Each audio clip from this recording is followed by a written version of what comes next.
இடது கையில ஒரு விரலை சுத்தமா போச்சு, ரத்தத்தோட வந்தான். எதிர்த்தாப்புல உள்ளார் கேட்டார், என்னையா இடது கையில எப்படி ஒரு விரல் போச்சு? மிஷின்ல வேலை பார்த்துக்கிட்டு இருக்கும்போது திடீர்னு எசக் பசக்கா கொடுத்து விரல் கட்டாயி போச்சுங்க. நல்ல வேலைக்கியா இடது கை போச்சு, இதே வலது கை இருந்தா என்ன ஆயிருக்கும் பாவம், சாப்பிட முடியாம போயிருக்கும். நீங்க ஒண்ணு முதல்ல வலது கை தான் கொடுத்தேன், அப்புறம் யோசிச்சேன், ஆஹா சாப்பிட முடியாது, படக்குன்னு உருவிட்டு இதை கொடுத்தேன் அப்படியா. நீங்க அறிவை கத்துக்கிறோம்னா இப்படி அறிவாளிட்ட கத்துக்குங்க. அப்படியே திங்க் பண்ணாண்டா மிரண்டுறான். இதை விட ஒரு கொடுமை, வித்தியாசமான ஒரு முட்டாள்தனமான விஷயம் பாருங்களேன். தினம் வேலைக்கு போயிட்டு வருவான், நைட் திரும்பும் போது வழிப்பறி கொள்ளைய வழி மறிச்சு பணத்தை பிடிங்கிட்டு விட்டுறாங்க. 5 வருஷமா இதே நடக்குது.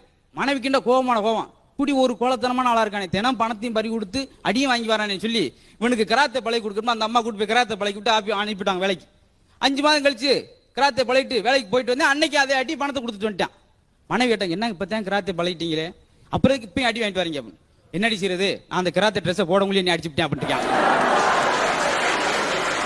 அதனால புது புது விஷயங்களை சமய புத்தியை வளர்த்துக்கிறதுக்கு இந்த நகைச்சுவை